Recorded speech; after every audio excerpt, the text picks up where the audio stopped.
হরে কৃষ্ণ বন্ধুরা, অনুজ কিচেন ভেজে আপনাদের আবারও অনেক স্বাগতম। আশা করি আপনারা সকলে অনেক ভালো আছেন। তো আজকে আমি আপনাদের জন্য নিয়ে এসেছি একাদশী স্পেশাল কাঁঠালের বিরিয়ানি। তো এই সুস্বাদু কাঁঠালের বিরিয়ানি আপনারা কিভাবে তৈরি করবেন, চলুন রেসিপিটা একবার দেখে নেওয়া যাক। তো এখানে আমি নিয়েছি ছোট সাইজের একটি কাঁঠাল। তো এই কাঁঠালটাকে আমি পিস করে নেব। তো তারপর এখানে নিয়েছি আমি সাবুদানা। তো সাবুদানাগুলো ৬ ঘন্টার জন্য আমি ভিজিয়ে রেখেছিলাম। তো তারপর একটি কড়াই বসিয়ে সামান্য পরিমাণ জল দিয়ে এখানে দেব পিস করা কাঁঠালগুলো। তো বন্ধুরা, আপনারা এখানে কাঁঠালের পিসগুলো আপনাদের পছন্দ মতো করে নিতে পারেন। আর আমি এখানে একটু মাঝারি সাইজের করে নিয়েছি কাঁঠালের পিসগুলো।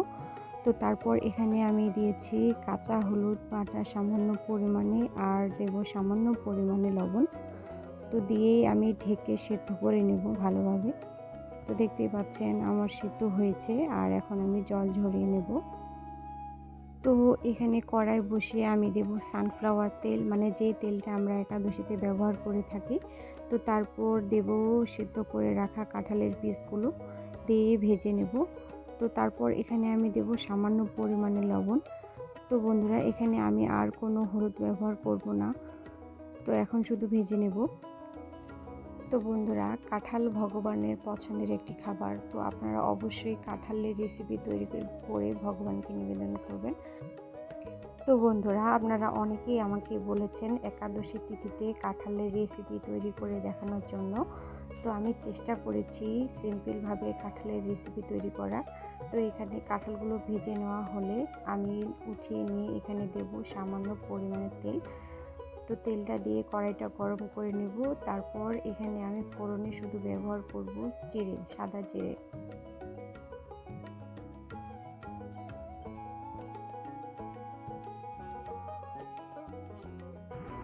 তো তারপর এখানে আমি দিব জল ঝরিয়ে রাখা সাবুদানাগুলো। তো সাবুদানাগুলো দিয়ে ভালোভাবে নেড়ে নেব। তো বন্ধুরা, এখানে আমি এখন আর কোনো হলুদ ব্যবহার করব না। বন্ধুরা, আমরা যারা একাদশী ব্রত পালন করি, আমরা একাদশীর মাহাত্ম্য সম্বন্ধে খুব ভালোভাবে অবগত আছি। কিন্তু এখনও অনেক ব্যক্তি আছে যারা একাদশীর মাহাত্ম্য সম্বন্ধে কিছুই জানে না।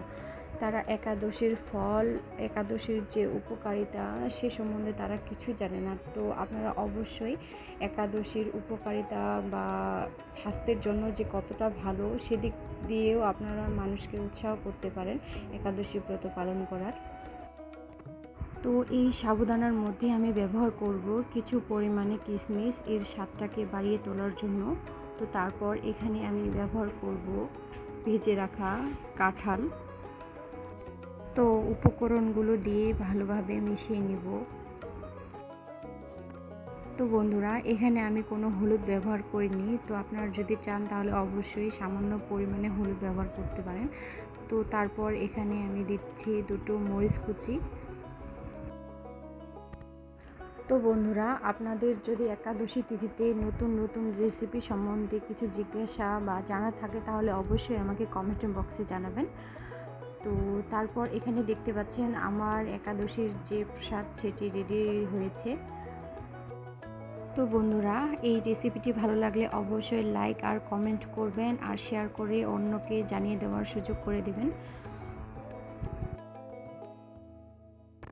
তো বন্ধুরা, আপনারা দেখতে পাচ্ছেন এই কাঁঠালের বিরিয়ানি দেখতে যতটা অসাধারণ, খেতেও কিন্তু ততটাই সুস্বাদু।